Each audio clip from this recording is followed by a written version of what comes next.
and welcome back once again. Our next session is a fireside chat on a very pertinent topic. Diversity is not the future. Diversity is the present. I'd like to invite Ms. Suchitra Kerkar, VP, People and Culture, Asia Pacific and China, Vestas, and Mr. Raghavan, Senior Vice President and Head of Human Resources, IndiGo, InterGlobe Aviation Limited, to take the lead. Over to you, Mr. Raghavan and Ms. Kerkar. Thank you, Ankita. It's such a pleasure to be at the IDF forum this morning. And I'm hoping the first couple of sessions were really interesting. I did get a glimpse of the last few minutes of the previous panel. And I should say, I think they covered a lot of those pertinent points, including biases and inclusion and all of that. So Suchitra and I are going to be on a fireside chat this morning. And it's a bit of an oxymoron, right? Fireside chat is a name. I'm in Gurgaon right now. It's reasonably hot right here. And I know Suchitra is in Mumbai. And we're going to be doing a fireside chat and making it really hard. But I tell you what, I think we'll probably use this opportunity to kind of pop up some really relevant issues on what we think of diversity in the present as well as in the future. Now, in our mind, and Suchitra and I kind of caught up a couple of days ago, and in our mind, we do believe that diversity is not just a policy that you need to implement and push, although in a lot of multinational corporations and some really advanced cultures in Indian corporations, that does happen. The topic that we've been asked to discuss today by Rourke is how do you implement it? It's not about tomorrow, it's about now, and you have to implement it. And I think I kind of agree with that because, any delay in joining a diverse workforce is going to push back organization backwards by a few years.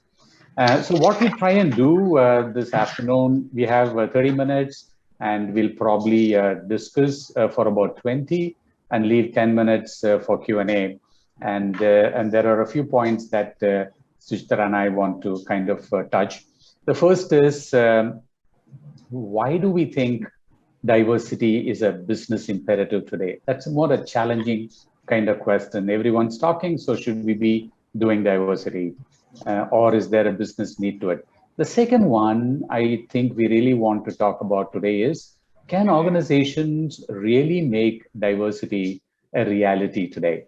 And if yes, what strategies should organizations have at a minimum and yet have a definitive movement in their D&I journey? Finally, if time permits, we don't believe time will permit us to take the final one, is what are those barriers? But we'll probably go back and forth in all of these. So with that, not such a short introduction, let me invite Suchitra to share her few thoughts on why she thinks it's a business imperative. Thank you, Raj, and really very happy to be a part of this forum. And I also got a sneak peek into the last very lovely discussion that was happening. So to the point that we are talking about as diversity being a business imperative, I think it's no longer a choice point for organizations. It's something that has already come in, and the faster we embrace it, it's really better for organizations to grow. And taking it closer to where we are at Vestas, the dimensions of diversity really are plenty, and it takes us to what? Gender, race, countries, sexual orientations, so many elements of it. But I think what's important also is to talk about the mindset in which we bring in diversity and embrace it into the organization, and that's inclusion. So for me, and for us at Vestas, it's the inclusive mindset that really makes it work. And to spend a minute on this, we are a company which is into green energy, and green energy transition for us is global. The fact that it is global, and for me being a part of the Asia Pacific region and China, the important piece is we are operating across multiple countries, multiple nationalities, multiple regions. So that makes it diverse. So I think we just can't stop and say that it's a choice. I think with that, I'll probably hand it back to you and hear from you on what you believe, Raj. It's fascinating, Suchitra, the way you kind of, laid the whole thing together was fascinating. And oftentimes we always think diversity as a gender issue. And while we do believe it's beyond gender, many of us are still struggling with gender as an opportunity, especially gender as an opportunity as it pertains to senior leadership, senior management, those that take decisions, etc. But what I really liked about what you just said, Suchitra, is about you're talking about sexuality, you're talking about inclusion, and I think these make tremendous sense as we grow as an organization. And in IndiGo, right, we have all kinds of people that will fly on our airline. And there are persons with disability, there are persons who have certain sexual preferences, there are obviously old and kind of need special assistance. There could be speech and hearing impact, all kinds of people. Now, as it pertains to the business imperative for us, one of my responsibilities at IndiGo, Suchitra, is to run a training center, and we have a very senior professional who runs a training organization, and it's a part of the overall HR organizations. And there was a day when I was sitting in the training center. It's a nice training center, and I was sitting in there, and there was this session going on where people were playing roles of person with disability, and the intention was, so if someone that comes in, so typically what happens, you bring a passenger on a wheelchair, and there is an attendant coming along with the passenger. Oftentimes, and I'm not saying always, your attention is on the person who's bringing the passenger. And to that extent, you're completely ignoring the passenger who's sitting in the wheelchair. And we said, no, you can't do that, because the passenger is the person who's actually going to fly with you, and the attendant is the person who just brings in. And the training that I was seeing that day was aimed at telling our employees how we should be focusing on the passenger that's traveling with us and not just the attendant. So those quick little things, and to an extent that we have people who have disabilities in our airports, just so we understand how our passengers are. So to me, I think the business imperative is no less than your ability to run your business with efficiency, with profits, etc. So if you cannot embrace some of these things, you're probably going to miss it out, and that's my point of view. And so true. So true. No, in fact, what you spoke of is really about diversity is about bringing our differences and embracing those differences. It's probably, for those of you who don't know, for us, when we talk about sites or locations, for us, it is onshore and offshore. And when I say onshore, it is different from IT. I come from an ITS background in my past, and Vestas is actually, I'm in my early part of my tenure in Vestas. And what really fascinates me is the fact that we have people who are working, the diversity is spread in terms of customers, employees who work in locations like oceans, the field, factory. So that's the expanse in which we are spread. So at no point in time can we shut our minds or shut ourselves to anything which looks at these differences. So that's really something which I think is important for everyone to understand. And that's the reason I said it's no longer a choice point. It just comes in so naturally, and it has a huge linkage to how we want to grow. So probably that's one of the pieces. And Raj, to the point that you just made, it is also about making people sensitive to some of these facts. I heard in the last session, people talking about unconscious bias and things like that, which is very important. And I think it's a part of adapted behavior that we need to bring in, and maybe these sessions, these awareness pieces, just bring that out into the open today. And maybe we are fortunate that these topics can be spoken very openly rather than experiencing it and then looking at it in a different manner. So I think that's what came into my mind when you were talking.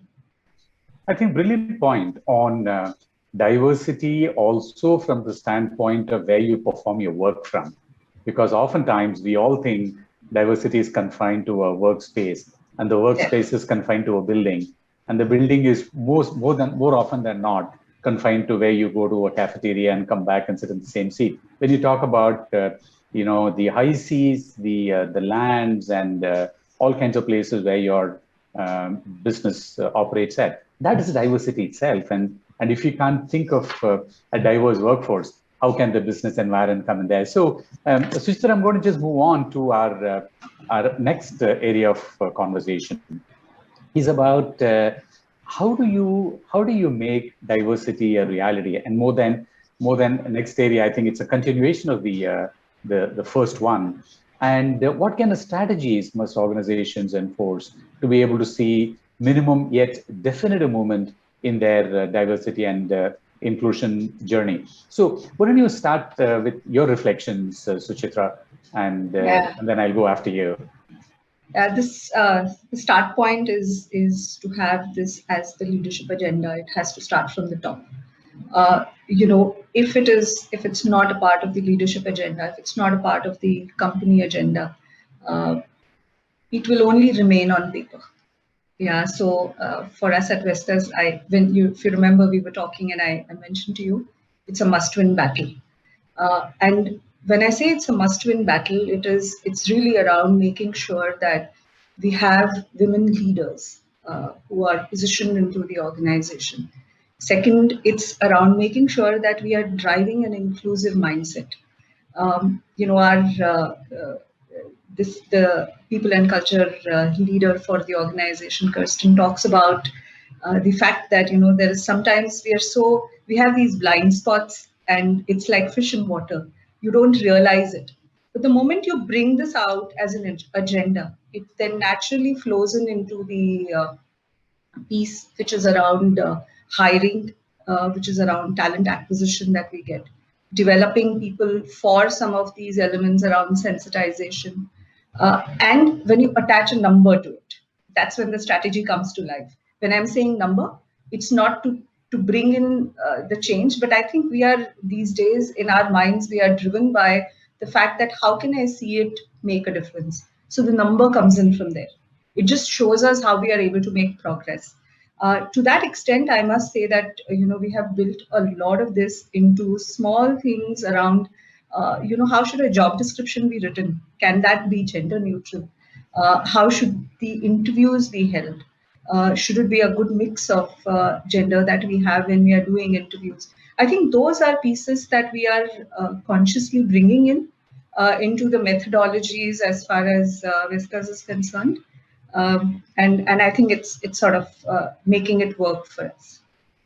This is brilliant. I mean, as I keep speaking with you, there is so much great ideas each of us can take back from our conversations, and I think it's awesome.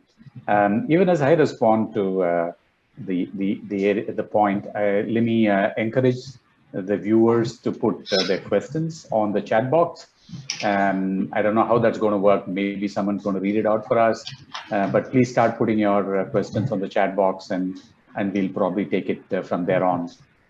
In my mind, Suchitra, on the topic of how do you see definitive movement, my sense is you need to be able to integrate it with the business, because anything that's not integrated with the business doesn't have that immediacy of, I need to get this done because this is important for the business. And we had some examples talking of that. My memory also goes back to in the early days at Amazon, India, rather.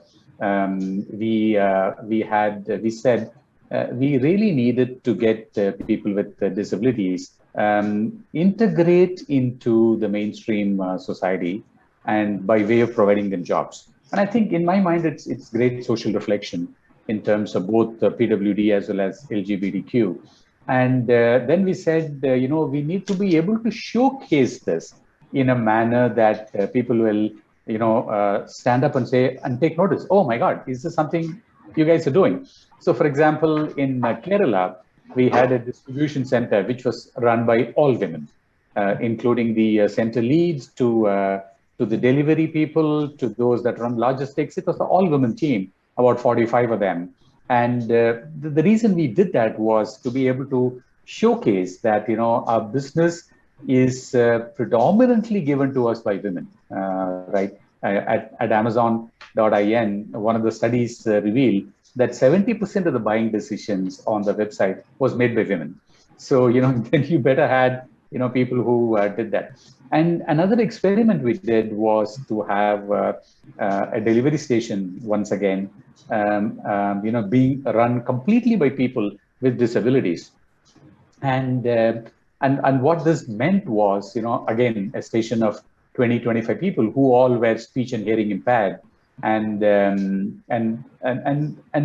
what this meant was others that went to the station will basically had to learn how to communicate with them. So there was sign language courses we all signed up for, basically making sure that we don't alienate ourselves from them, not to feel fatherly about not alienating them from others, but don't want to alienate yourself.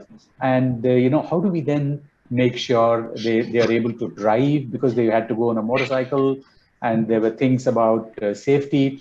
So what I found was, when you integrate your overall philosophy with that of how you run your business, then it kind of works, as well as it ever can.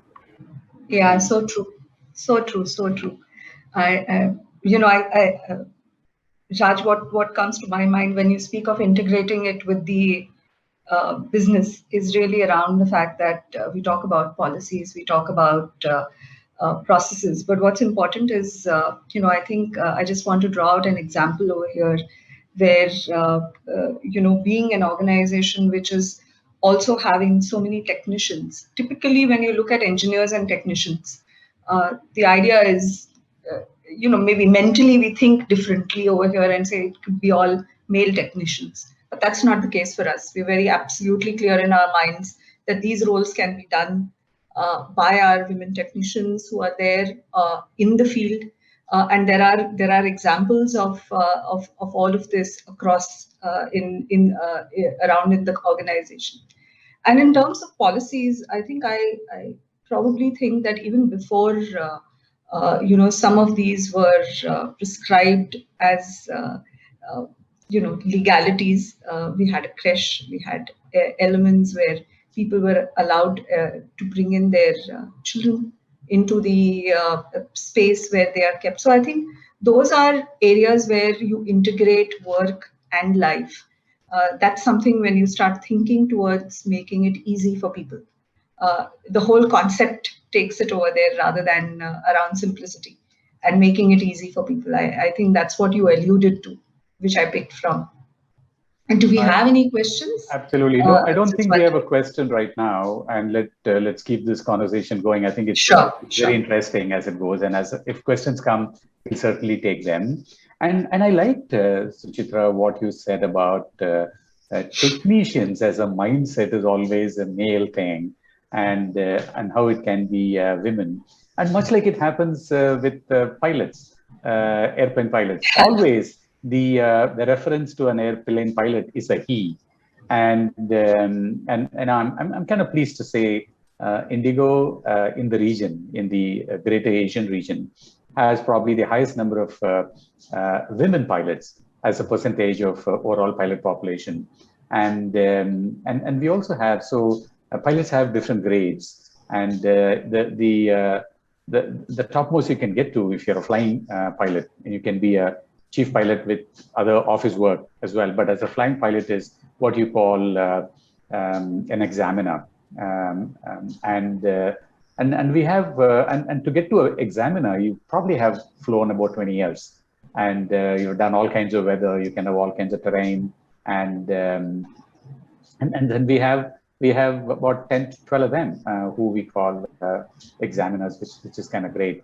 And there's another thing that I'm just remembering as we speak, Suchitra.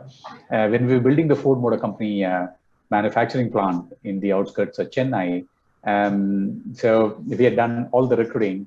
So I used to be the launch training leader for that center, and basically our role was hire people, train them to an extent that a sheet of steel comes into a factory and then goes out as a finished manufactured automobile, and all the equipment came from all over the world, and predominantly from the US. Both even your paint shop equipment and robotics, etc. And when we were almost going to launch, we kind of realized that the equipments were so tall; they were built for European and American sizes, and we had hired a lot of women. And the average height of an Indian woman is not as tall as the US woman at all. And we were all really worried. I mean, how are we going to fix this? Because there's no way you're going to get taller women, and that cannot be a selection criterion. And then one of these girls came and said, Raj, what are you guys breaking your head about? All we need is a stool. And we said, okay, all you need is a stool, right? And then, of course, it was not a simple stool. We created a bit of a a long bench, a steel one where they could stand up and work on. So I think if there is a desire to solve, you could always solve. Is what I heard from that woman there, and she apparently went on to become a production manager. She went to Europe, and she was in Taiwan, and now probably back in Chennai. Fantastic stories. Yeah, absolutely. I think that takes us to the whole concept of innovation. The fact that you look at diversity and differences matter, and they make it real for us. I guess the whole concept or the element of innovation comes in there, and that's the story that you brought in. I think I also was reminded of the fact that most often, whenever we speak, or maybe it's an orientation that we are brought in from schools, you talk about not she can do it, it's about he can do it. And very recently, I must talk about an initiative that we had in my previous place where I was, where we started an initiative called Sheroes. And somebody came and asked me, why are you calling it Sheroes? I said, because when you talk of a hero, you always have, what comes into your head, right? So it's a male picture probably that comes into your mind. So it's a conscious reason why we are speaking of Sheroes over here, because it's around inspiration. It's around sharing stories which people can bring in. And I think one of the things that we do very well at Vestas is recognizing some of the positives that we are doing for, in actions, because that's the only way you can bring in that culture. The question is around how do you take this ahead? How will you take the movement to the next level? And that's really the element around recognition, element around the fact that these are, behaviors which are going to be supportive from an agenda that can take it to the next level. I think that's really what I wanted to touch upon, as thoughts which came into my mind when you were talking. Mm-hmm. And Sheroes is a great word, and we should all embrace it, right? Suchitra, there's a question here, and I'm not sure I understand it fully. It says, trust your employees builds the greatest relationship. Why do you think it's lacking? I don't know. Maybe if I were to paraphrase it, I think the question is, what is lacking about implementing D&I, or maybe what the barriers are, if I were to paraphrase that question. So any initial thoughts? Yeah, I think the way I would look at it, and if we were to interpret the question correctly as barriers, and maybe trust is is a part of the barrier. It's the start point, and it comes into the internal or intrinsic part of it. So if I was to just break this into intrinsic, which is more internal, and the action that comes out of it is external. So the first one comes to the fact which probably you all would have heard in the earlier session around that whole piece of unconscious bias. It's that tuning in the mindset and telling oneself that it is possible. I come from my own experiences where I tell myself it is possible, and I can make it happen. And these are examples that you can take it back at your work, at your home front. I have growing daughter. She probably looks at some of these experiences and that shift happens. And I'm going to start with that as the first one.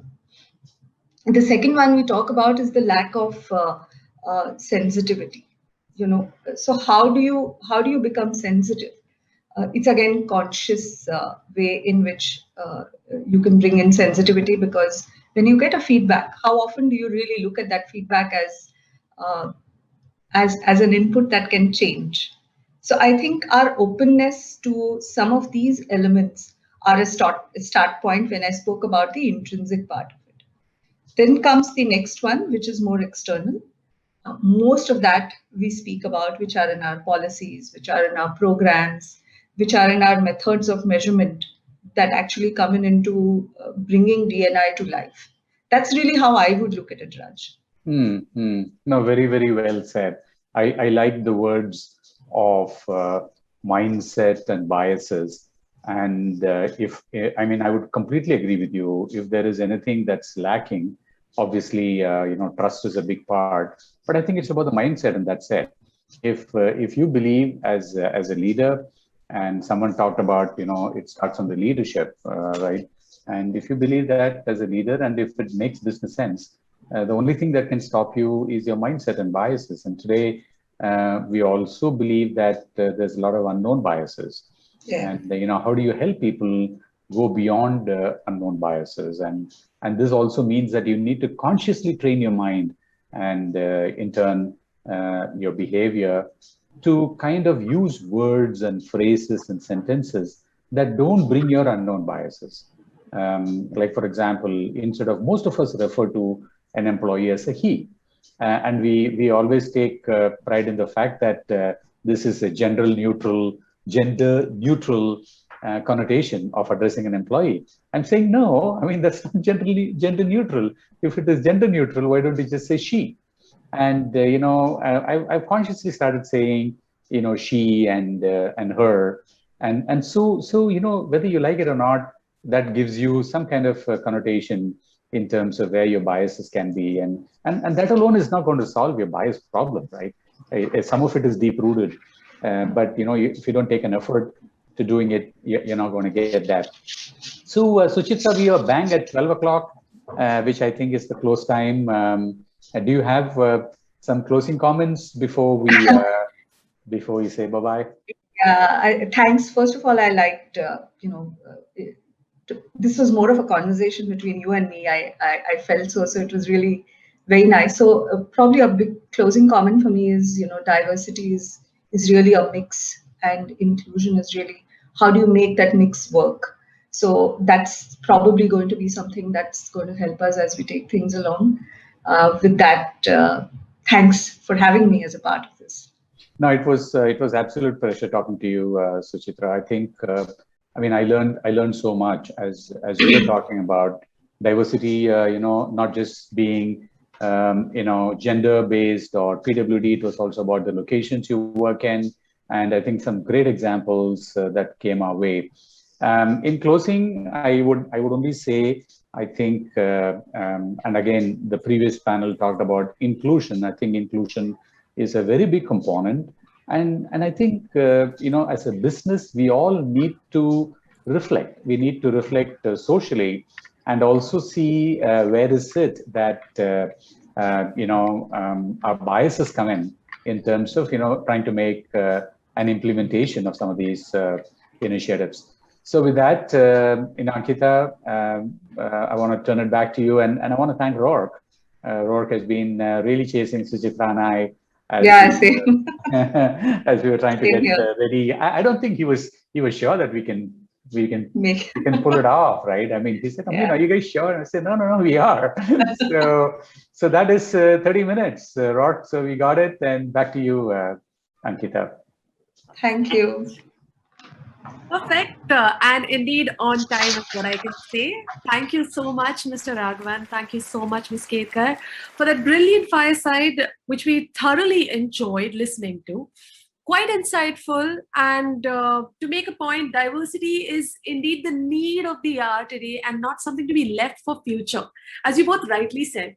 More importantly, what as Ms. Kerkar mentioned, that diversity is not just about gender or just women. There's so much more to it, right? There's PWD. There's a lot of people are also looking at veterans, right? So with that said, we can go on and on. And as I said, that we would love to hear from the two leaders that we heard just now again and more often. And with that said, requesting everyone to please put your hands together and give Mr. Raghavan and Ms. Kerkar that huge round of applause for that insightful session.